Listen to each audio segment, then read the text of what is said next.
छड़ी पर एक कुल्हाड़ी का चिन्ह लगा हुआ रहता है, लकड़ी का बंडल है और उस पर कुल्हाड़ी उसके मुंह पर बना। ऐसा ही प्रतीक चिन्ह रोमन साम्राज्य का जो भी अधिकारी था वो लगाता,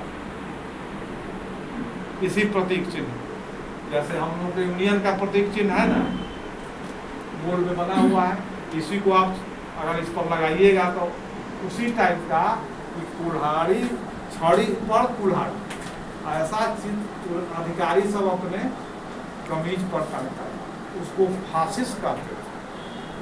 तो उसी फासिस से ही शब्द फांसीवाद आया, ठीक है।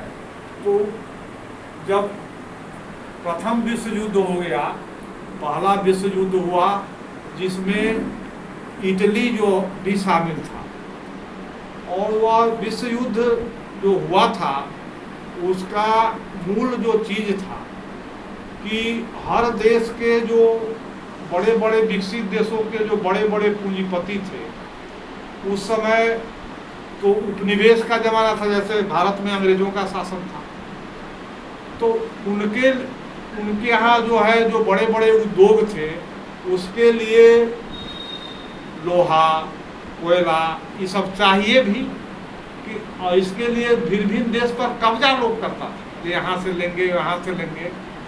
तो इटली जो है उसमें थोड़ा बाद में पूंजीवाद आया, तो वहाँ जो पूंजीपति सब आया तो उसको लगा कि हमको इतना बढ़ रहे हैं, हथियार उथियार भी बनाता था, तो एक तो लोहा, ऐसा देश पर अगर कब्जा हो जाए जहाँ लोहा कोयला तुरंत लेकर आए सस्ता में और बना के माल बेचे भी, बाजार भी चाहिए, तो इसमें अन्य देशों से वो अपने को पीछे पाता, जैसे इंग्लैंड है या अन्य जो देश सब है। इंग्लैंड का तो जानते ही है, कहा जाता था कि उसके साम्राज्य में सूर्योदय और सूर्यास्त, माने इतना बड़ा हुआ फैला हुआ देश था जो पूरा उसका साम्राज्य।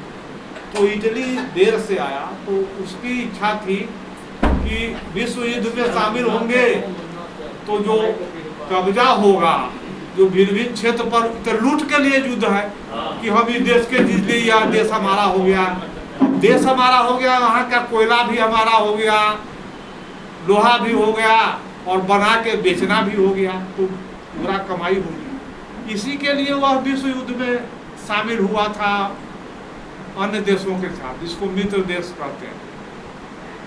और दूसरे साइड में जर्मनी था और उसके साथ कुछ जर्मनी, ऑस्ट्रिया ये सब देश था। वो भी इसी कारण से विश्व युद्ध में उतरा था कि वहाँ भी देर से जब पूंजीवादी विकास तेजी हुआ तो उसको भी कच्चा सामग्री चाहिए, और जो भारी उद्योग होता है, और भारी उद्योग हल्का, भारी उद्योग वह कहते हैं जो सामान बनाने वाला जो मशीन है उस मशीने को बनाता है, ठीक है। अब जैसे कपड़ा बन रहा है तो कपड़ा के लिए मशीन चाहिए, ये मशीन कहाँ बनेगा, वो भी किसी फैक्ट्री में बनेगा, तो उसके लिए बड़ी पूंजी चाहिए। तो वैसा उद्योग को भारी उद्योग कहा जाता है, इसमें भारी पूंजी लगती है। जैसे हथियार उद्योग या हेलीकॉप्टर या हवाई जहाज बनता है, तो उसमें भारी पूंजी चाहिए, उसके लिए मटेरियल सब भी चाहिए, ठीक है। तो ऐसे भारी उद्योग को पूंजी भी ज़्यादा चाहिए, उसकी आवश्यकता भी रहती है कच्ची सामग्री की, और जब बन जाए तो बिक्री भी चाहिए, नहीं तो पूंजी के लगाएगा। कपड़ा लता भोजन तो इसमें कम पूंजी लगती है। तो कहने का मतलब प्रथम विश्व युद्ध या देश के बंटवारे के लिए दोनों देश कूदा था दो साइड से, लेकिन जब विश्व युद्ध खत्म हो गया, जर्मनी हार गया और मित्र देश जिस साइड से इटली था जीत गया, तो इटली अन्य शक्तिशाली देशों में थोड़ा कमजोर पड़ता था, इसको कुछ मिला उला नहीं, जो उम्मीद लगाया था कि फलना देश हमको भी मिल जाएगा, वो सब कुछ मिला नहीं, और खर्च भी भारी हो गया। तो वहाँ पर ऐसी अवस्था में, और जानते ही हैं कि प्रथम विश्व युद्ध में ही रूसी क्रांति हो गई, मजदूर का राज भी आ गया, पूंजीपति वर्ग का तख्ता पलट दिया गया, जगह जगह मजदूर का आंदोलन भी होने लगा, जब रूस में हो गया तो हमारा भी होना चाहिए, ठीक है। तो इस परिस्थिति में वहाँ पर मुसोलिनी, एक बेनिटो मुसोलिनी नाम का एक व्यक्ति था जो पहले समाजवादी विचारधारा का था, अखबार उखबार भी निकालता, लड़ाई में भी शामिल हुआ था, लेकिन घायल कुछ हो गया तो लौट आया प्रथम विश्व युद्ध। तो उसने जो है इसको देश की प्रतिष्ठा, जो हमारा देश को तो कोई महत्व नहीं मिला, स्वाभिमान, जबकि हमारा इतना बड़ा रोमन साम्राज्य था, इसी चीज को लेकर जो युद्ध में शामिल हुए थे सेना, उनका करीब करीब 100 आदमी का एक सभा किया 1919 में। और यही जो है कि भाई इटली का हमको पुराने जैसा दिन लाना है, जब इटली का इतनी तुति बोलती थी, इतना गौरव था रोमन साम्राज्य का, अभी यह हालत हमको वही प्राप्त करना। और इसके लिए लोगों में राष्ट्रवाद, अंध राष्ट्रवाद है कि देश को एकदम जो है प्रतिष्ठा हासिल करना है, इसके लिए एकदम कमर कसना है। और पराजित हुआ ही था, कुछ मिला नहीं था, तो बहुत जो सेना शामिल थे, शुरू में 100 सेना थे, वह इस पर बहुत प्रभावित हुए कि लड़े भी और कुछ देश को मिला भी नहीं।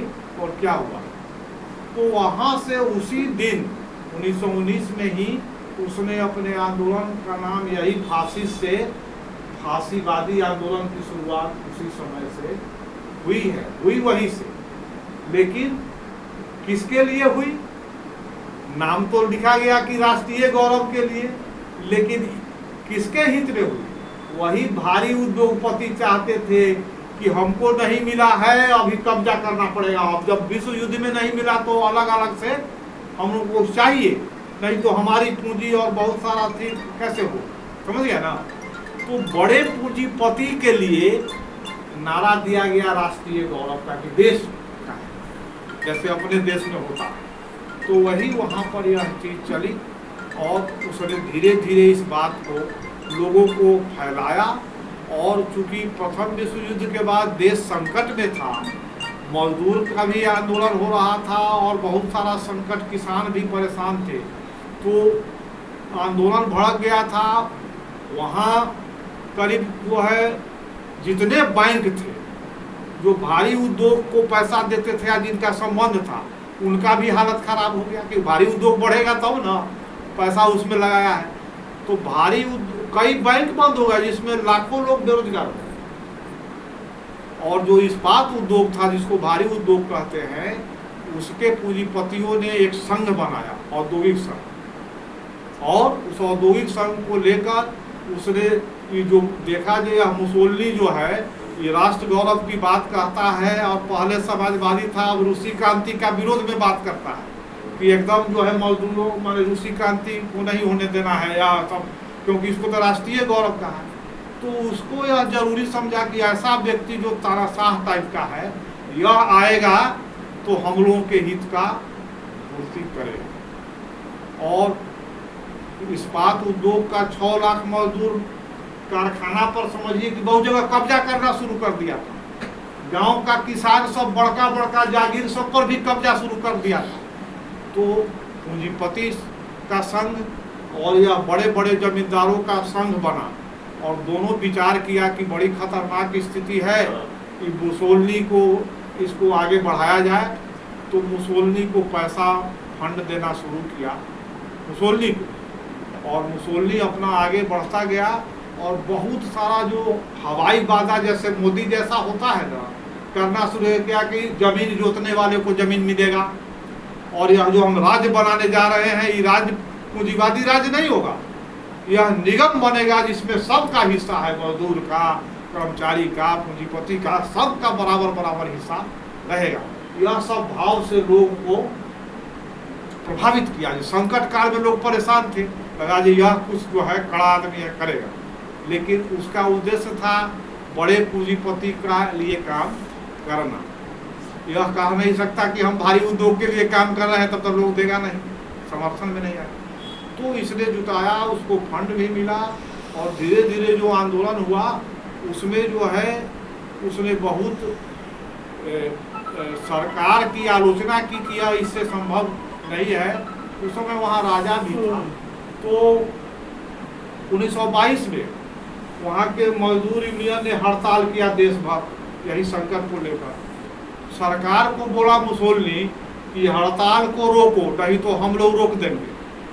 माने उसका जो फांसीवादी जैसे यहाँ RSS टाइप का है, उसका अर्ध सैनिक बल था ना, जो उसकी पार्टी थी बुजुर्ग सैनिक लड़ाकू दस्ता, और वास्तव में उस हड़ताल को रोकने में उसने लगकर आक्रमण किया मजदूरों पर और सरकार ही मिलकर हड़ताल को रोका।